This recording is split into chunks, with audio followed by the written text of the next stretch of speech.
I got all day. Sorry, man.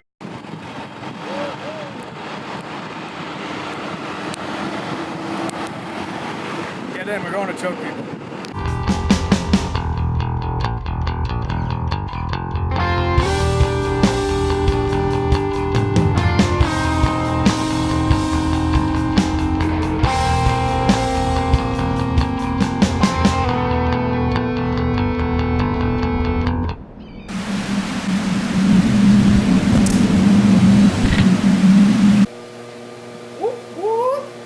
Alright, so we just made it to Boca Raton, Florida. We're about to start getting ready and then we're going to head to Deerfield Beach. Once we get there, I want to show you guys, man, mosquitoes are eating me up! Alright. Once we get there, I want to show you guys how to shut down the lockdown. It can really suck when someone throws that on you because you can't pass the guard, they're crushing your calf, they're stretching you out, and I have a really good go-to that I use all the time when I'm rolling. I've had a really good success rate with it. So I thought I'd share it with you guys. Dude, I really hope that damn cracker girl. Seriously. Did you just film all that, bro? I wasn't paying attention to anything you said.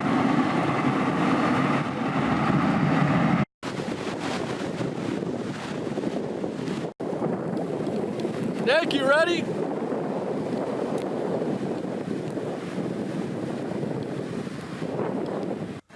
Look at this dude, looking all simple, playing in sand. I like sand. Alright, so when someone puts you in the lockdown, you're going to be in half guard. What they're going to do is they're going to triangle their legs, hook your leg, and then stretch you out. Alright, so what you want to do is you want to get low and heavy. You want to bear hug both his legs. It's called the lemon squeeze. Straighten out that free leg and lean to your hip. Now when you straighten out the caught leg, you should be able to back step right out of it. He can't turn into you because you have his hips. Drive into him real tight, knees to his hips, come into side control.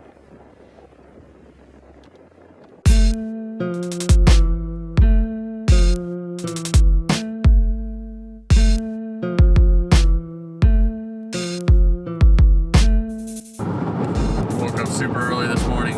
We're on our way to Gracie Brandon right now. I think we're going to stop and get a sandwich first. Slice just Hoagies, baby. Hit it up, get back on the grind.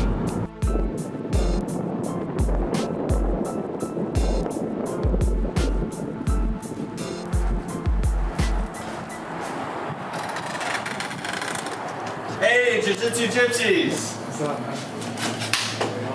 Good, good.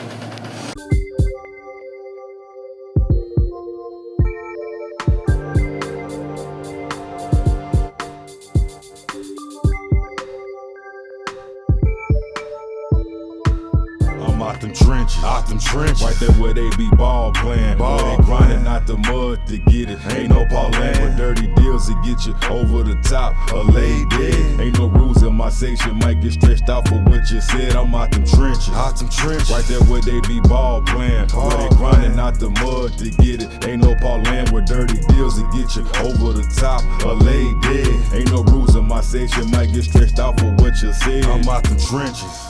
Right where they want it for show. Right where they rob, cheat until they just be.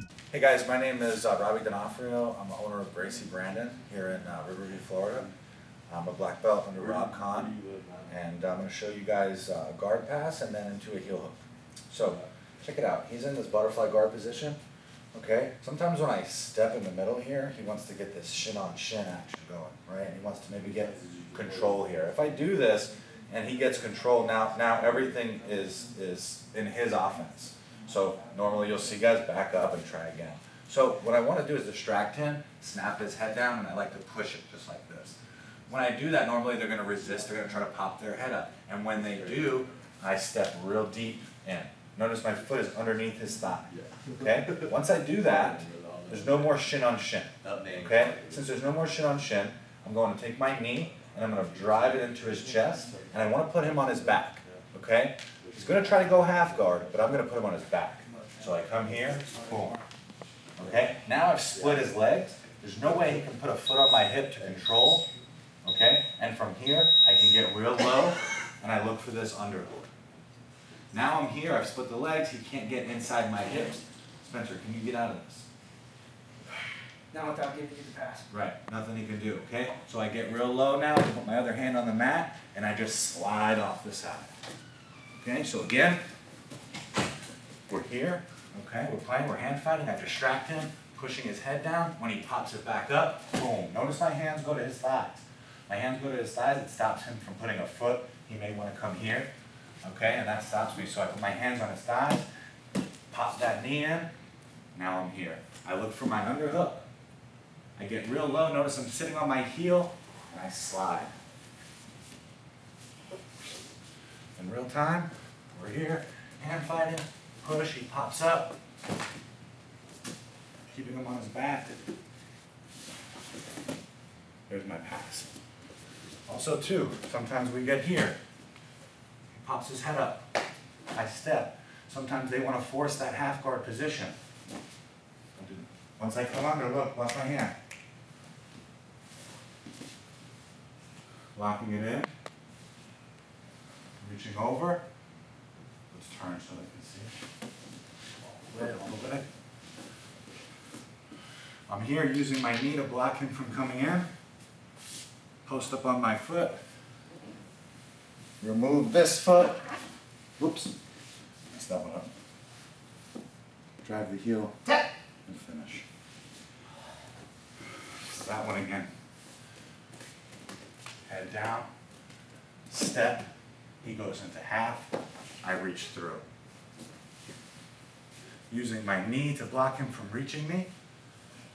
I can switch, get double trouble, come up, remove the leg, Ah, that was me. Right? I tapped myself. That's it, guys. Thanks. All right, we're stuck in traffic. Where are we heading to? We're going to Grandinho Jiu Jitsu. Kini Cole is the black belt of the owner.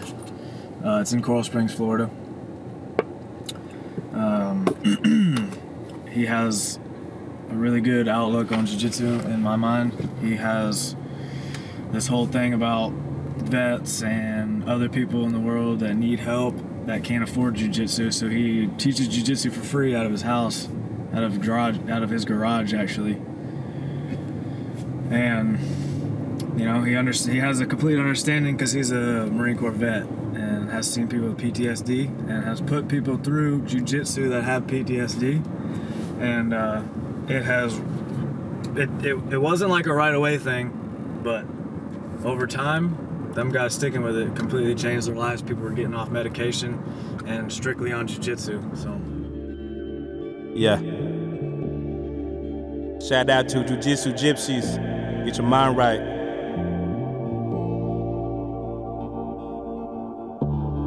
Life is what you make it. Period.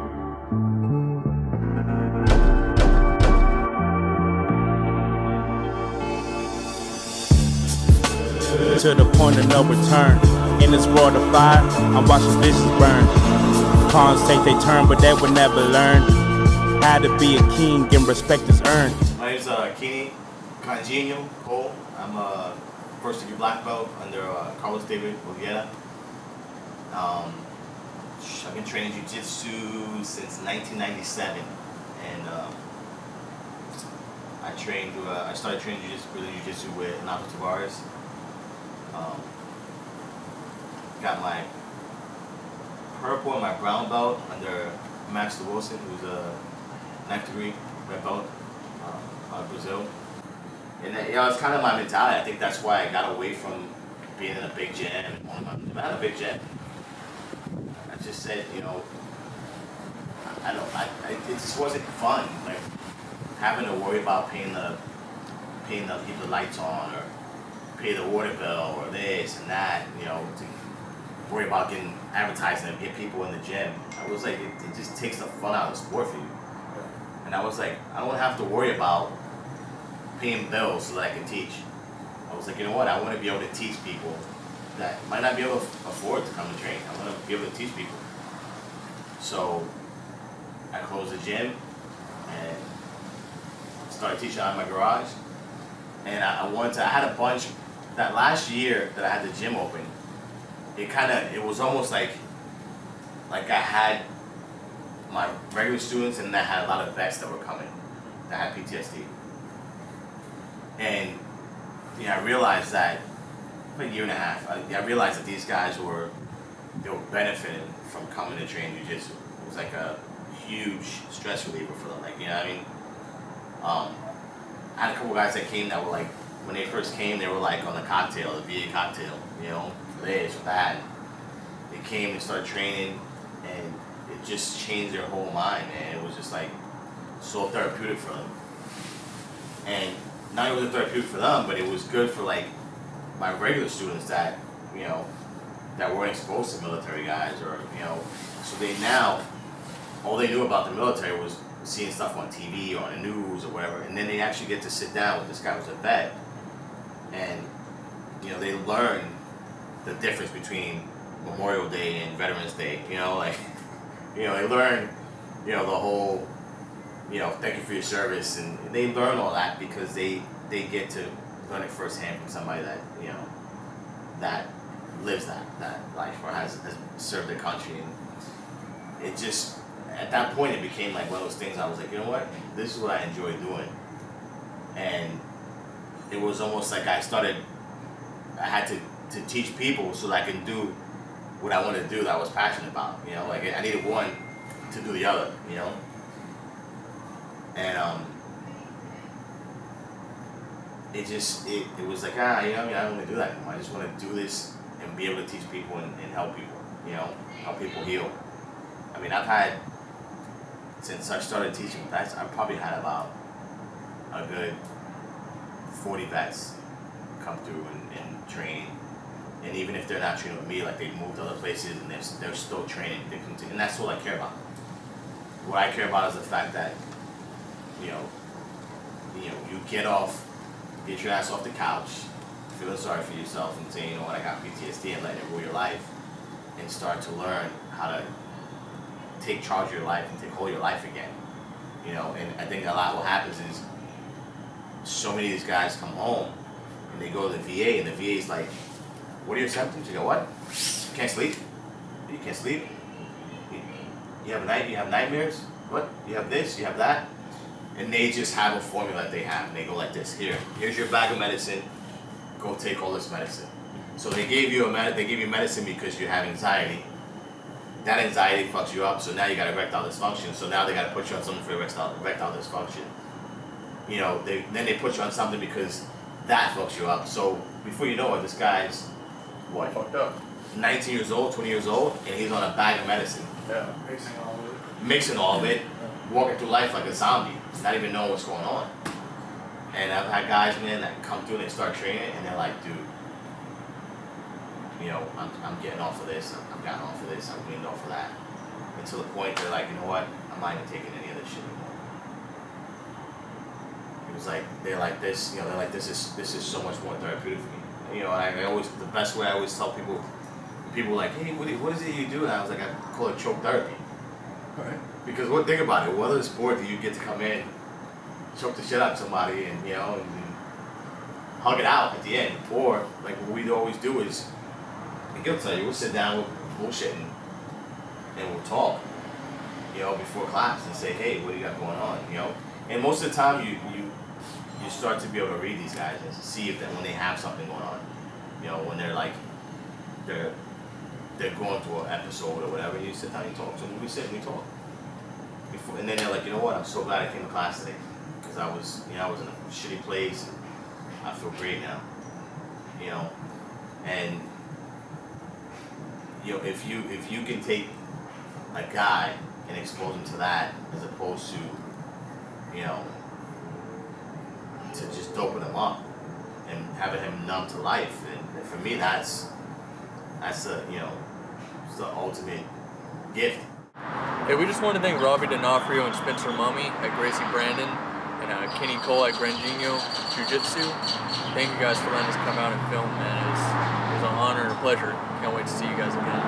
Yeah, we really appreciate it, guys. If anybody else wants to get their story out there or film, don't hesitate to message us. Links in the description.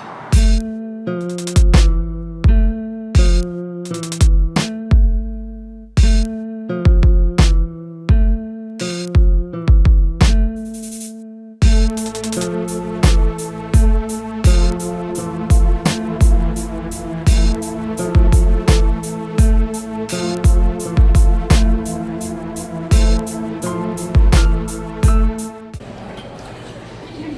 know what I've always wanted to do? What's that?